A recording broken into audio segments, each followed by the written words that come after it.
Estamos viviendo en unos tiempos muy peligrosos donde hay un avivamiento de algo muy malo. Y es el nacionalismo nativista. Si usted no sabe lo que quiere decir eso, me refiero a las personas que entienden que porque ellos nacieron en esta parte del mundo y nacieron con esta cultura y hablan este idioma, son mejores que el resto de la gente. Y no solamente son mejores que el resto de la gente, tienen derecho aún a destruir a la gente que no son como ellos. Todos nosotros estamos orgullosos de nuestras raíces étnicas, ¿verdad que sí? Yo soy puertorriqueño y ahí cuando usaron un poquito de música puertorriqueña en el video, inmediatamente me sentí, qué bien me sentí, ¿verdad? Y cada cual está orgulloso de su tradición. No estamos hablando de eso.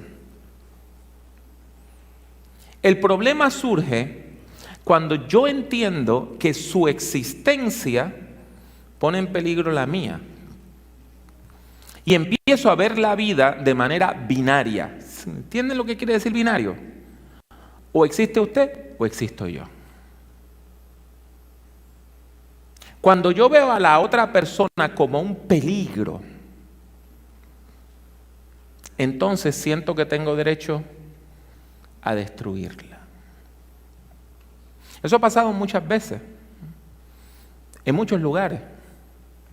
Y usted dirá, no, pasó hace muchos siglos. No, hermano, no, hermana. Constantemente el mundo está experimentando esto. En los últimos 100 años, la Primera Guerra Mundial, la Segunda Guerra Mundial. En la Segunda Guerra Mundial murieron millones de personas exterminadas. Hombres, mujeres, niños, por ser judíos o por ser gitanos. En China pasó lo mismo. De hecho, hay gente que dice que los chinos mataron más gente que Hitler. En Europa, en Bosnia, en Europa, pasó lo mismo. Hace menos de 25 años. En África ocurrió lo mismo. Y en la Biblia, nosotros encontramos la historia de un chico que se dejó llevar por ese tipo de sentimiento malsano. Había nacido no en la Tierra Santa. Era judío, pero había nacido en otro lugar. Había nacido en el sur de lo que llamamos Turquía, en la provincia de Cilicia, en una ciudad llamada Tarso.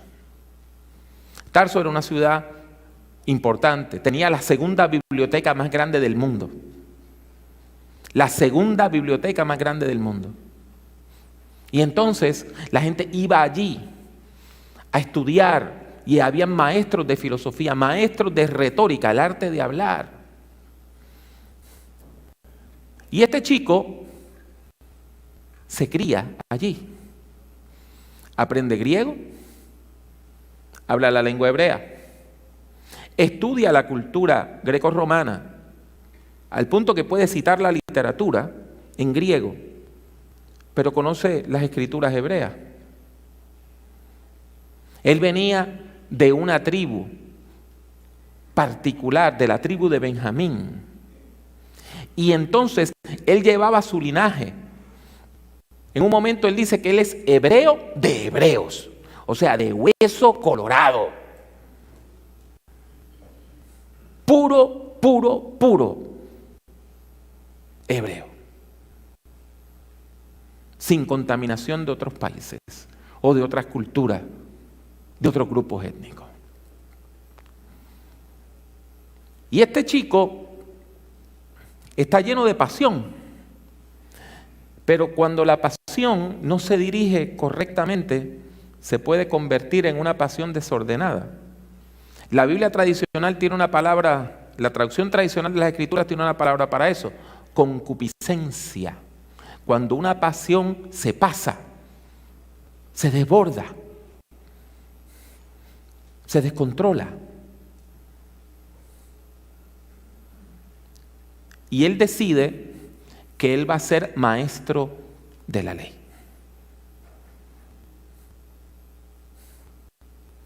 va a Jerusalén y busca estudiar con el mejor rabino de la época, el mejor, el más conocido, el de más renombre, y lo agarra como discípulo, Gamaliel. Y ahí este chico está estudiando con los mejores, siendo extranjero. Ahora está en Jerusalén, aprendiendo con una de las personas más reconocidas de todo el territorio nacional. ¿Y qué estudia? Estudia la Biblia, estudia la palabra, se llena de la palabra. Quizás usted no entendió lo que yo le quise decir. Cuando usted iba a estudiar para ser rabino, parte del currículo era memorizarse el Antiguo Testamento. Dígame usted si sabía mucha Biblia, que sabía la Biblia de memoria. Todo el Antiguo Testamento en hebreo de memoria lo podía citar porque era rabino. Y usted dirá, una persona que está llena de la palabra de Dios, pues es buena, está llena de amor, ¿verdad? Pues mire que no, porque este chico decidió usar el conocimiento de la palabra para perseguir y matar gente. ¿Cómo va a ser eso, verdad? Qué cosa horrible. Déjeme explicarle lo que pasó. Este chico, que venía de la tribu de Benjamín, y el hombre más famoso de la tribu de Benjamín había sido el rey Saúl. Así que a él le pusieron el nombre del hombre más famoso de su pueblo, Saulo, de Tarso. Él está muy preocupado por la pureza de su pueblo. El pueblo tiene que ser puro. No nos podemos contaminar. Esta gente que vienen, quizás está en caravana,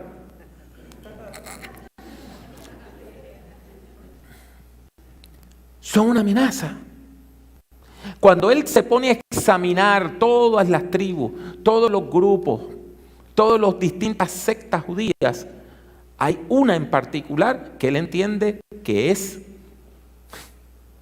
una herejía, que hay que exterminar. Los herodianos eran malos, era el partido de Herodes. Los saduceos eran malos, porque eran los que dominaban el templo, y en el templo lo que hacían era robarle la plata a la gente. Los celotes eran guerrilleros, los sicarios eran guerrilleros, pero él en manera particular entendió que había otra secta, que esa sí había que darle en la torre hasta que usted la destruyera. El movimiento de Jesús de Nazaret.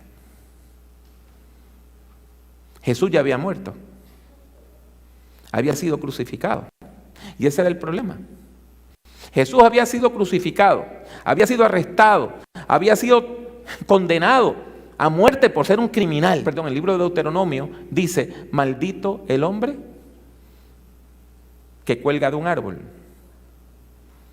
Así que, imagínese usted en la mente de Saulo, ¿cómo es posible que la gente diga que un criminal maldito por la ley de Dios es el Mesías, y que está vivo, y que ha resucitado? El celo, la pasión que sentía por Dios era tan grande que él decide tomar una acción radical. Tiene que tomar las armas. Tiene que perseguir la iglesia. Tiene que arrestar a esos herejes. Yo no sé si usted entiende lo que ocurre en la mente de las personas que están engañadas por el odio. Sienten que tienen una responsabilidad de destruir al otro. Porque si no lo destruyo, voy a destruir a mi propio pueblo.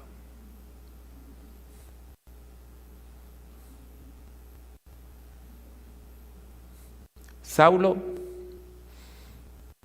que tenía poder, que tenía posición, habla con los líderes y les dice, denme la autorización para agarrar a esta gente y apresarlos, torturarlos.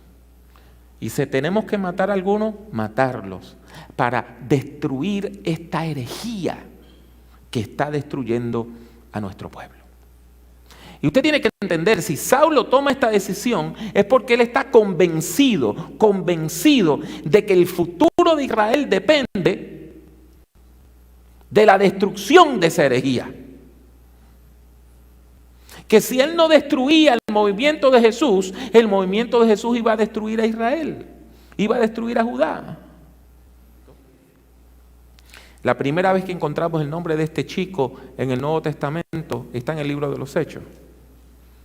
La iglesia tenía un grupo de líderes nuevos. Había uno llamado Esteban, que Dios usaba con gran poder, que era un gran predicador y que cuando hablaba, la gente sentía que Dios los estaba emplazando. Arrestaron a Esteban y lo acusaron de ser un hereje. Y a los herejes se les mataba apedreados. Y hubo alguien que organizó todo, que le dijo a la gente: mire, las piedras están allí, deje su túnica aquí que yo la voy a estar velando. Hubo alguien que aprobó todo lo que ocurrió allí. Saulo, el rabino, el maestro de la ley, el hombre que se conocía la Biblia de tapa a tapa, usaba la Biblia para matar gente, para destruir gente. No contento con la muerte de Esteban, comenzó a perseguir todas las iglesias alrededor de Jerusalén. En toda Judea comienza a perseguir a la gente y la gente empieza a escapar. La gente empieza a escapar y se van al norte. Si usted ve un mapa hoy de las Tierras Santas, va a ver que está Israel, al norte está el Líbano y más al norte del Líbano está Siria. La gente emigró hasta Siria pensando que los iban a dejar tranquilos. En Siria había ciudades muy grandes, como Antioquía, era una ciudad muy grande. Damasco era una ciudad muy grande. Y la iglesia emigró hasta allá. Los apóstoles se quedaron en Jerusalén. Pero la mayor parte de la gente se trató de ir. Entonces, Saulo no cantó victoria. Saulo no dijo: hemos librado al territorio nacional de esta gente. No. Él lo seguía viendo como ¿qué? ¿Cómo que lo veía? Como un peligro, una amenaza. En su mente él era el héroe que estaba salvando el judaísmo. En su mente él era el héroe.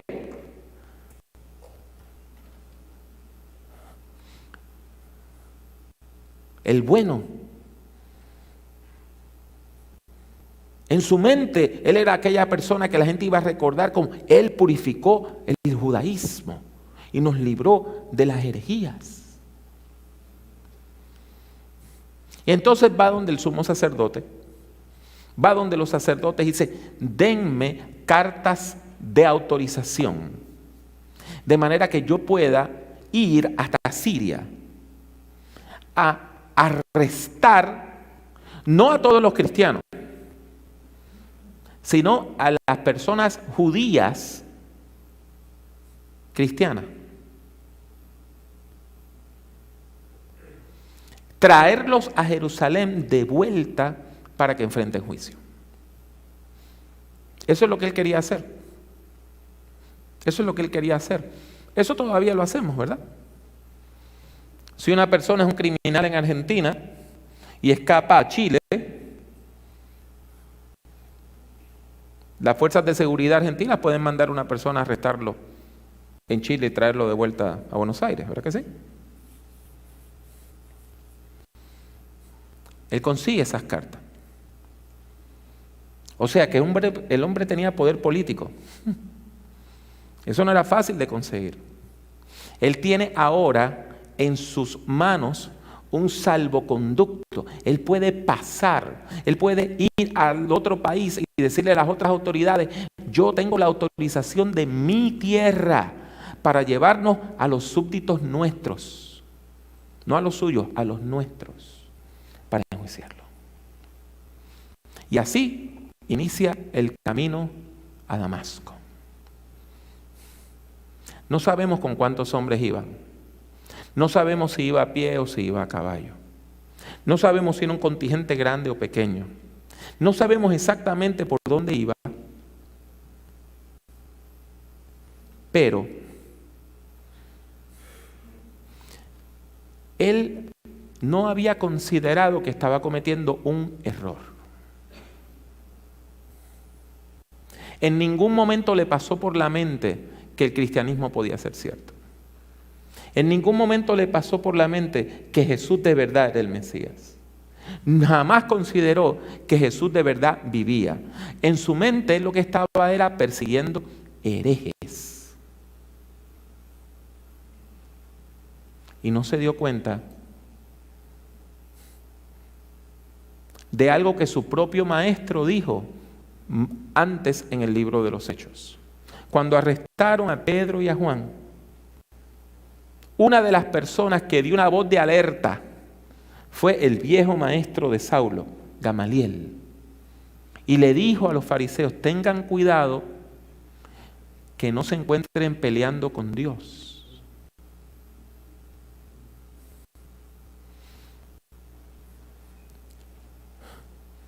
Pero Saulo no prestó atención.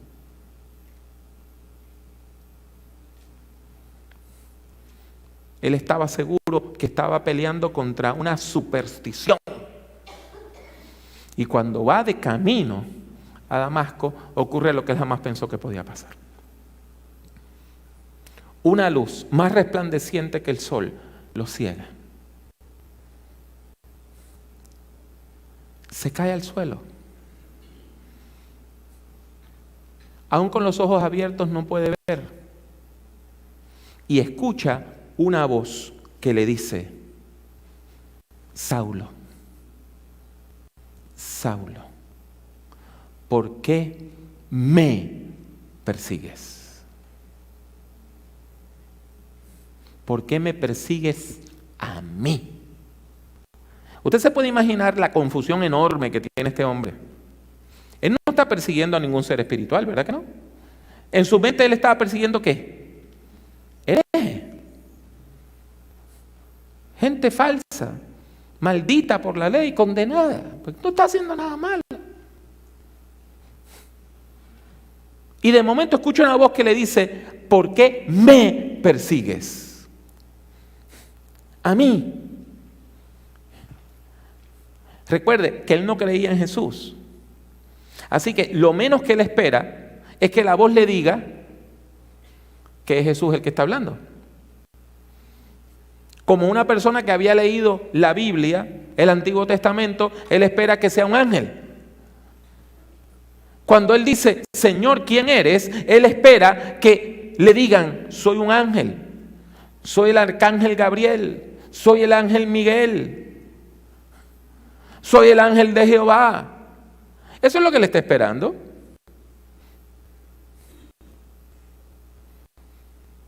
Lo que él no esperaba es que la voz dijera: yo soy Jesús, a quien tú persigues.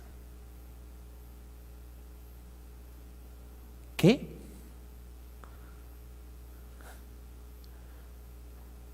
La visión resplandeciente, el poder, todo esto. ¿Me está hablando quién?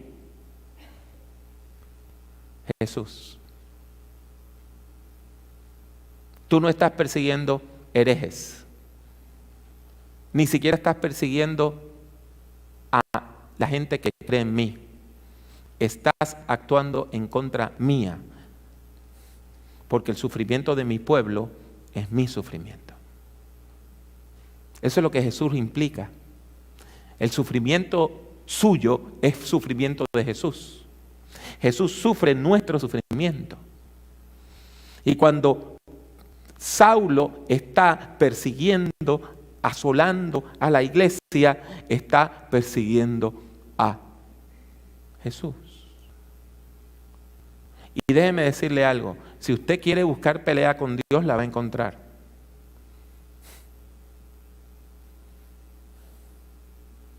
Y va a perder. En el Antiguo Testamento lo vemos una y otra vez, una y otra vez, una y otra vez. ¿Recuerda David y Goliat? David no fue el que venció a Goliat. Goliat humilló al pueblo, se burló de su Dios. Y David no le dijo, yo con mi fuerza te voy a matar. No, ¿qué fue lo que le dijo? Tú vienes contra mí con espada, lanza y jabalina, pero yo vengo en contra tuya en el nombre del Señor.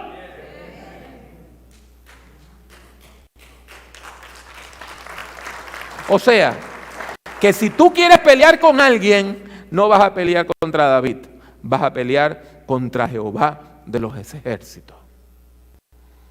Y Goliat nunca había peleado contra un Dios. Y perdió. Ahora, vamos a ese minuto de momento. Vamos de vuelta a ese minuto, a ese momento. Saulo pensaba que él era un héroe, que él estaba salvando el judaísmo, que él estaba persiguiendo a los herejes, que él estaba purificando al pueblo de Dios. Por lo tanto, que él era el bueno de toda esta historia, ¿verdad que sí? Y en un segundo se dio cuenta que el malo era él, que el hereje era él, que el asesino era él, que la gente que él condenó eran inocentes,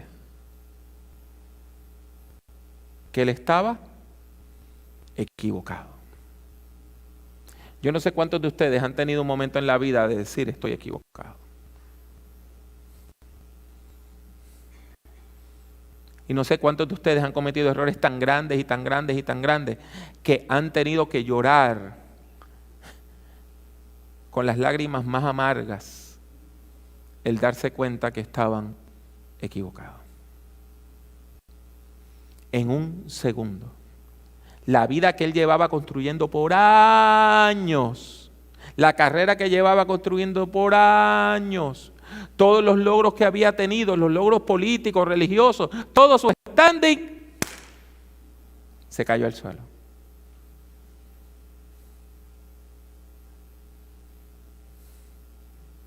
Tú piensas que yo no existo, tú piensas que yo no soy el Mesías, tú piensas que yo no soy el Hijo de Dios. ¿Sabes qué? Yo soy Jesús, a quien tú persigues. ¿Tú quieres pelea? Aquí estoy. ¿Me estás persiguiendo? Fuiste a aquella aldea, asolaste aquí, asolaste allá. ¿Sabes qué? Tú quieres una pelea directa. Aquí estoy.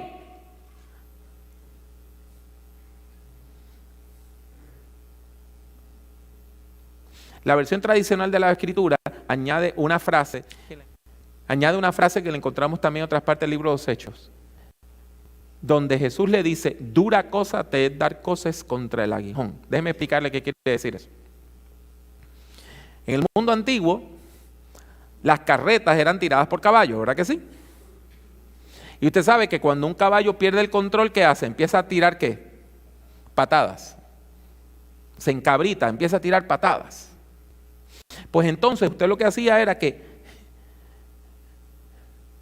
en la carreta ponía metal afilado, de manera que cuando el caballo empezara a tirar las patadas, ¿qué pasara? Se hería, se hacía daño él mismo, hasta que se calmaba. ¿Verdad que sí? Jesús le está diciendo, tú eres como un caballo salvaje tirando patadas. ¿Sabes a quién único le estás haciendo daño? A ti mismo. Estás tirando patadas, coces, contra el aguijón.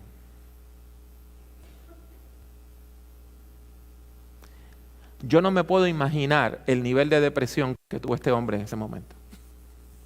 ¿Usted sabe lo que es que usted pierda toda su vida en un segundo? Que usted se dé cuenta que toda su vida ha sido una mentira en un segundo. En un segundo. Usted sabe todas las emociones que este hombre tuvo que pasar. Ya él no era el Salvador, era un asesino. Entonces, Esteban, yo organicé su muerte. Yo organicé que lo apedrearan. Yo aprobé que lo apedrearan. Y cuando él dijo, veo el cielo abierto y al Hijo del Hombre sentado a la diestra de Dios, era cierto.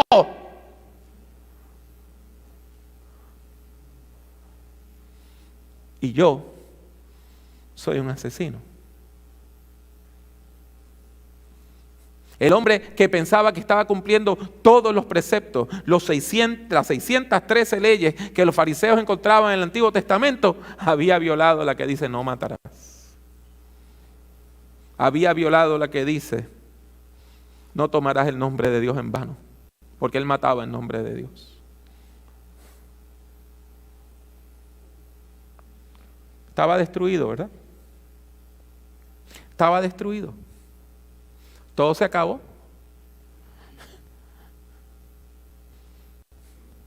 Se acabó. Y a veces en la vida usted se siente así, que todo se acabó. No hay futuro. No hay futuro. Todo se acabó. Pero Dios empieza a trabajar con Saulo. Y una de las cosas más lindas que ocurre es que Jesús hace que Saulo quede ciego. Y cuando pierde la vista física, empieza a ver espiritualmente.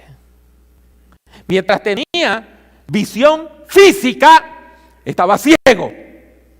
Pero ahora que no puede ver, tiene vista y visión espiritual. Y Jesús le dice, vas a entrar a la ciudad y vas a ir a donde te enviemos. Y se te dirá lo que vas a hacer. El hombre que entraba poderoso, aquí estoy yo como un paladín internacional. Entra ciego, a tientas, llevado de la mano. En el libro de los Hechos, una de las cosas hermosas que ocurren es que Dios le da media visión a otra persona y Dios le da media visión a la otra persona, a una segunda persona, y cuando se encuentran es que ven el cuadro completo. Por 3 días, Saulo está ciego, no come y no toma nada, esperando. Pero Cristo sigue activo. Dios siempre está activo. Aunque usted piense que Dios no está activo, Dios siempre está activo. Aunque usted diga, ¿dónde está el Señor? Dios está activo. Una de las cosas más tristes que yo vi esta semana fue una señora aquí en el norte de California, que la casa se le quemó. Y la señora dijo, parece que Dios está de vacaciones porque no escucha nuestras oraciones. Qué triste aquello. Dios no está de vacaciones, Dios está obrando, Dios está obrando, Dios está obrando. El que usted no lo vea no quiere decir que Dios no esté obrando. Y mientras Saulo está esperando, Cristo está obrando. Y el Cristo resucitado se le aparece a un discípulo llamado Ananías. Y la diferencia es abismal.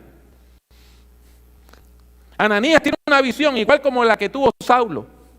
Pero tan pronto Jesús dice, Ananías, él dice, heme aquí, Señor. Él no titubeó. Él no tuvo que preguntar, ¿aló? ¿Quién me llama? Él sabía que era Jesús. Y Jesús le dice, tengo una encomienda para ti. Vamos para la encomienda. ¿Qué tengo que hacer? Vamos a orar, vamos a orar. Vas a entrar a Damasco, voy a entrar a Damasco. Vas a ir a la calle que se llama derecha, voy a esa calle. Vas a encontrar una casa de un hombre que se llama Judas, voy a casa de Judas. Y allí hay un hombre que está esperando para que ores por él, yo voy a orar por él. Lo vas a imponer la mano para que reciba la vista, yo voy a orar por él para que reciba la vista. Y el hombre se llama Saulo. Y ahí Ananías dice, ¡epa!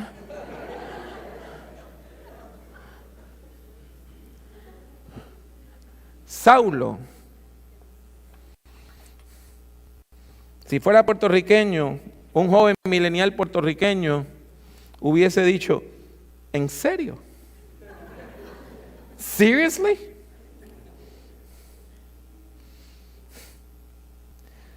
Pero Señor, he sabido que este hombre ha tratado muy mal a tus santos en Jerusalén. También sé que los principales sacerdotes le han dado autoridad para aprender a todos los que invocan tu nombre.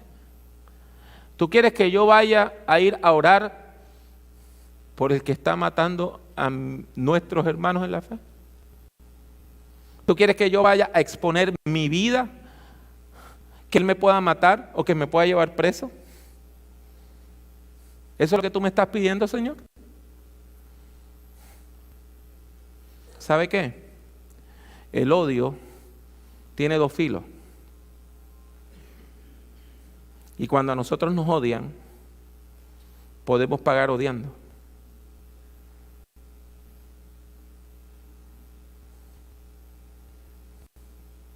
Y Ananías hubo un momento que dijo, Señor, te estoy dando todas estas objeciones. ¿Sabe por qué? Yo no quiero orar por él.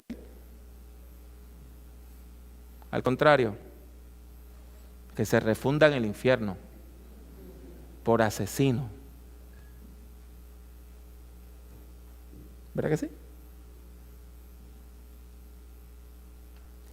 Pero si nosotros permitimos que el odio llegue a nuestros corazones, gana el mal. Aunque nos odien, no podemos pagar con odio. Si nos insultan, no podemos pagar con insultos. Si nos humillan, no podemos pagar humillando. Si nos pegan, no podemos pagar con otro golpe. Entonces gana el mal.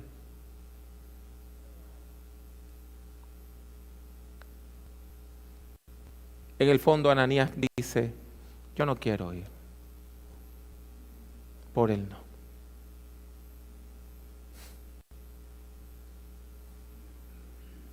Pero Jesús nos da otra oportunidad. ¿Cuántos dicen amén? Amén. Dios te da otra oportunidad. Dios te da otra oportunidad. Puede ser que todo el mundo diga, ese ya no tiene remedio, ese no merece otra oportunidad. Y Dios va a decir, ¿tú sabes qué? You got another chance, boy. Tienes otra chance. Tú puedes. Jesús le habla a Ananías y le dice, ve allá, porque él es para mí un instrumento escogido. Él va a llevar mi nombre a las naciones, a los reyes y a los hijos de Israel. Y alguien que en pantalla me ponga el versículo 16 para que la gente sepa que yo no estoy mintiendo. Jesús dice algo muy distinto a lo que se predica en algunas iglesias hoy. Yo le voy a mostrar todo lo que tiene que sufrir por causa de mi nombre. En la Reina Valera 60 dice todo lo que tiene que padecer. Pero el verbo griego es thumos. Él va a tener que sufrir por mí. Yo sé, ahora lo que está de moda es decir, pare de sufrir, venga a la iglesia y pare de sufrir. Jesús le dice a Saulo, ven a la iglesia y ven a sufrir conmigo.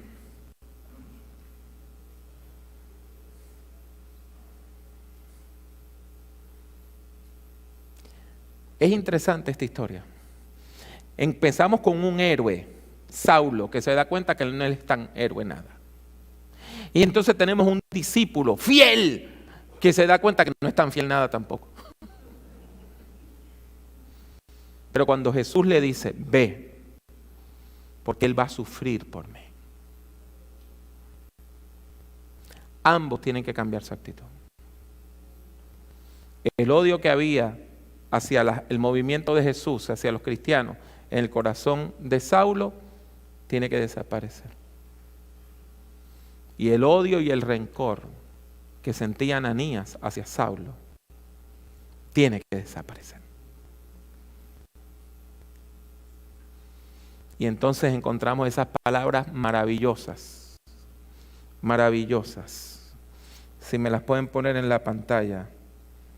Versículo 17. Versículo 17, por favor. Entonces Ananías entró a la casa y poniendo sobre él las manos le dijo, ¿qué le dijo?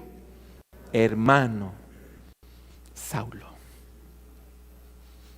hasta hace 3 días eras mi enemigo. Hasta hace 3 días eras mi verdugo. Hasta hace 3 días eras mi perseguidor, pero encontraste a Cristo en el camino. O más bien, Cristo te encontró a ti en el camino. Y ahora, el asesino y el discípulo están hermanados en la sangre de Jesucristo. Hermano Saulo, el Señor Jesús, que se te apareció a ti en el camino, me ha enviado para que recibas la vista y seas lleno del Espíritu Santo. ¿Usted sabe cómo se llama esto? Transformación. Eso es lo que encontramos en este texto bíblico, transformación. Y el mismo Señor Jesús, que transformó el corazón de aquel hombre lleno de odio, está aquí para transformarte a ti.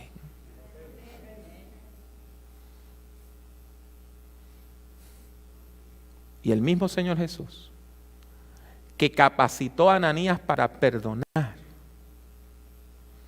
está aquí para capacitarte a ti para que perdones. Ay, hermano Pablo, que usted no entiende, yo no puedo perdonar. Tú no puedes, pero en el poder del Espíritu Santo sí lo puedes hacer. Y la palabra dice que aunque usted haya cometido el más grave error y el más grave pecado, como asesinar a otra persona, Jesús está dispuesto a transformarle. Jesús está dispuesto a darle otra oportunidad.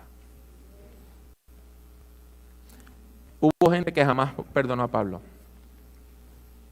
Algunos de los que antes eran sus compañeros lo vieron como un traidor. Y otros de la iglesia nunca creyeron en él.